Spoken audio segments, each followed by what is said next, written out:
పవన్ కళ్యాణ్ మనల్ని మోసం చేస్తున్నాడా, లేదా పవన్ కళ్యాణ్ మాటల్ని వక్రీకరించి పత్రికలు మనల్ని మోసం చేస్తున్నాయనే తెలియదు. ఎందుకంటే నిన్న పవన్ కళ్యాణ్ మాట అందరికీ ఏమర్థమైంది, కార్యకర్తలకి, నాయకులకి, ఇతరులకి, తటస్థులకి పొత్తు ధర్మాన్ని విస్మరించారు. అయినా కూడా సర్దుకున్నాను, పొత్తు అయితే కొనసాగుతుంది. ఆయన ముందు 2 ప్రకటించేశారు కాబట్టి నేను కూడా 2 ప్రకటిస్తున్నాను. ఆయన అభ్యర్థులు ప్రకటించాడు, ఈయన అభ్యర్థులు కాదు, నియోజకవర్గాలే ప్రకటించారు. అక్కడ లాజిక్ ఉంది. అంటే తెలుగుదేశంతో మరీ తెగతింపులు ఏం చేసుకోలే, తెలుగుదేశం వాళ్ళు అభ్యర్థులను ప్రకటించేశారు. ఏది మండపేట, అరకు, ఈయన 2 చోట్ల ఈ నియోజకవర్గాల్లో మేము పోటీ చేస్తామని ప్రకటించారు. సరే బోండావమ్మ చెప్పాడు కదా, ఈ 2 వాళ్ళకే ఇచ్చినాయి అనేసి, రాజోల్ది సిట్టింగ్ కాబట్టి వాళ్ళకే, రాజానగరం తెలుగుదేశం ఆల్రెడీ ఇలా వదిలేసింది, అదే ప్రకటించారు అక్కడ అని తెలుగుదేశం చెప్పింది. సరే అందులో పవన్ కళ్యాణ్ మోసం చేశాడా అనేటువంటి ఫీలింగ్ని తెలుగుదేశం క్రియేట్ చేస్తే, వాళ్ళ తెలుగుదేశం అనుకూల మీడియా ఎలా క్రియేట్ చేసిందంటే, ఈ వార్త చూడండి.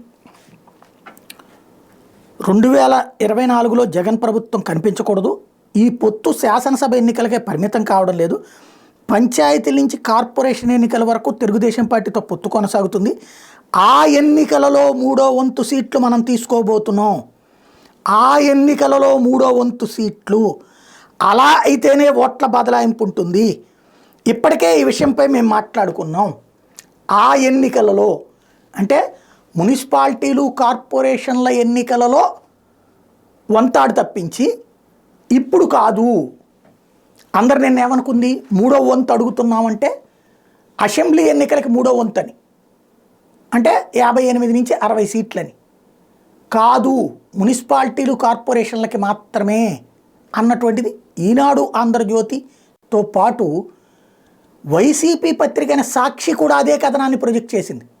అంటే పత్రికలు మనల్ని మోసం చేస్తున్నాయా, పవన్ కళ్యాణ్ మనల్ని మోసం చేస్తున్నాడా? పవన్ కళ్యాణ్ వంతాడు కోరుకుంది అసెంబ్లీకే అని జనమందరూ అనుకుంటున్నారు.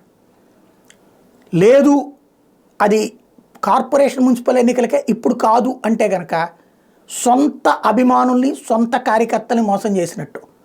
దీని మీద సమాధానం చెప్పాల్సిన బాధ్యత అధికారికంగా జనసేన మీద ఉంది.